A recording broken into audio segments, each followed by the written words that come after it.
हर हर महादेव, जय भोलेनाथ, जय शिव शंभू, जय कैलाशपति। क्या आप लोग जानते हैं कि सावन माह में भोलेनाथ को जल क्यों चढ़ाया जाता है?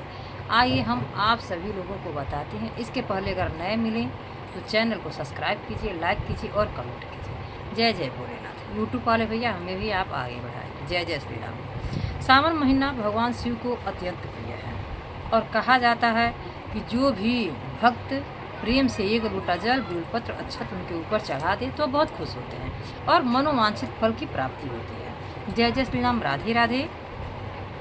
और सावन महीने में ही यह जो है यह आफत देवी देवताओं के ऊपर आ गई। पता चला, ऋषि मुनि ने बोले कि समुद्र में 14 रत्न हैं, जिसके कारण से ये कि बस में नहीं है। देवता और दानव दोनों मिल के यह मंथन करें और जब मंथन करेंगे तो समुद्र में से वह 14 रत्न निकलेगा। तो इसके बाद वह मंथन देवता और दानव दोनों मिलके मंथन करने लगे। इससे हलाहल निकला, हलाहल विष निकला और उसको देवता और दानव दोनों भागने लगे। कोई नहीं पिया, उसको कोई ग्रहण नहीं किया। तब इसके बाद ने शिव जी ने धरती को बचाने के लिए, अपनी धरा को बचाने के लिए उन्होंने यह विष पान किया। वह विष पान करने के बाद उनको कंठ में जाके रुक गया, जिसके लिए कंठ में रुक गया और उनको बहुत जलन होने लगी। हद से ज़्यादा उनको जलन होने लगी। जब उनको इतना ज़्यादा जलन होने लगा, तड़पने लगे, तब श्री हरि विष्णु भगवान ने कहा कि ऐसा है, सब देवता, मानव, दानव और जो भी हैं सभी लोग भगवान भोलेनाथ के ऊपर जल अर्पण करें। कुछ करें या ना करें, दूध हो, कच्चा दूध, ठंडा चीज़ जो भी हो, भगवान भोलेनाथ के ऊपर आप ग्रहण करिए, उनको चढ़ाइए। जिससे देवता, मानव और दानव सभी मिलके भोलेनाथ के ऊपर जल चढ़ाने लगे। कच्चा दूध चढ़ाए, बिल्वपत्र पड़ा चढ़ाए, गंगा जल चढ़ाए।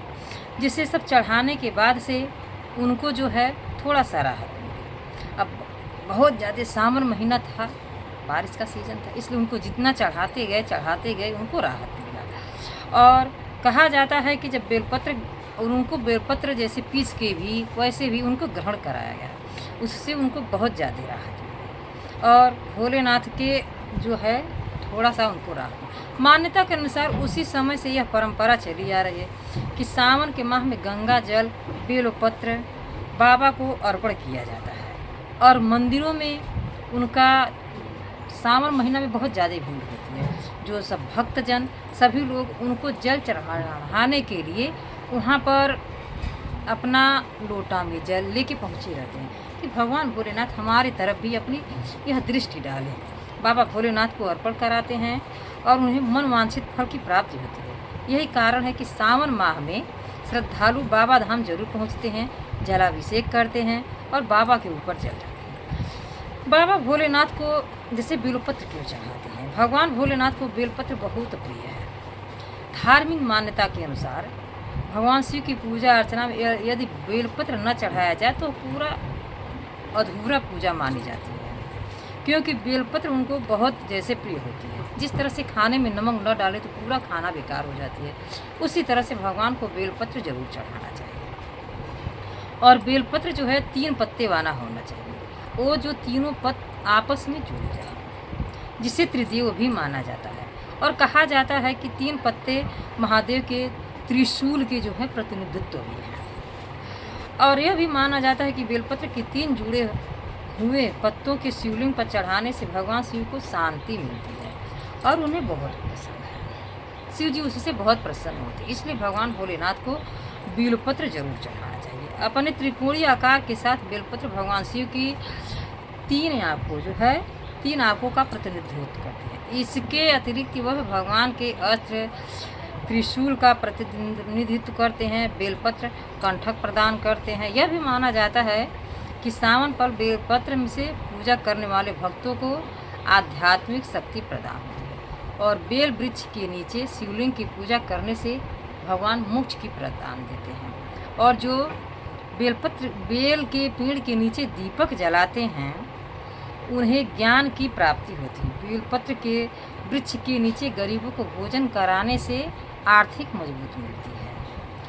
और 12 ज्योतिर्लिंग में बाबा बैजनाथ धाम में गंगा जल वो होता है ना, सावन महीने में सब लोग लेके जाते हैं। और पौराणिक कथा के अनुसार चीरकाल में जब दानव का आतंक बढ़ा और दानवों ने तीनों लोक और अधिपत्य जमा किया, उस समय देवतागण और ऋषि मुनि भगवान श्री हरि विष्णु के पास गए। वहाँ उन्होंने दानवों पर जीत पाने के लिए समुद्र मंथन की ही सलाह दी थी।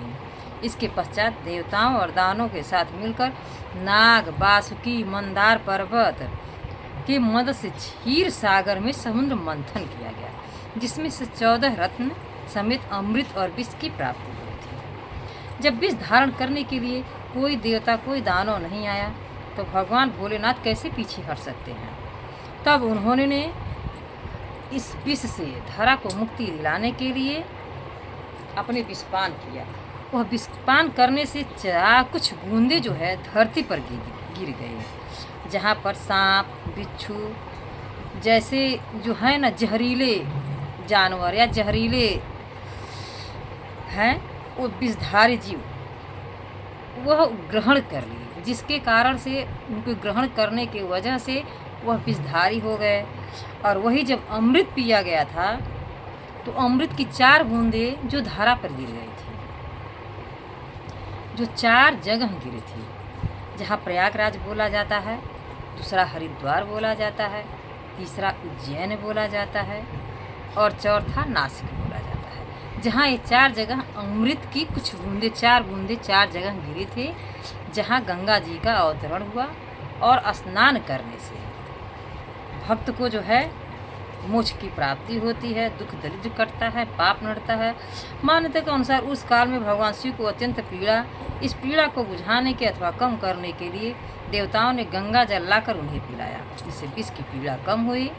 कालांतर से भगवान शिव की गंगा जल से अभिषेक कराया गया। आधुनिक में जैसे ऐसी मान्यता है कि जब पैदल चल के भगवान भोलेनाथ को गंगा जल भरे और शिव जी के ऊपर अर्पण करें, भगवान बहुत खुश होते हैं। और तब विष्णु भगवान ने ही कहा कि श्रावण, यह मास का नाम श्रावण रख दिया जाता है, क्योंकि भगवान को शांति मिली थी, भगवान के ऊपर जल गिराया गया था। और इस महीने में जो भी भक्त भोलेनाथ को जल से स्नान कराएगा उसकी मोक्ष की प्राप्ति हो जी, मन चाहा वरदान मिलेगा। जय जय श्री राम, जय जय राधे राधे।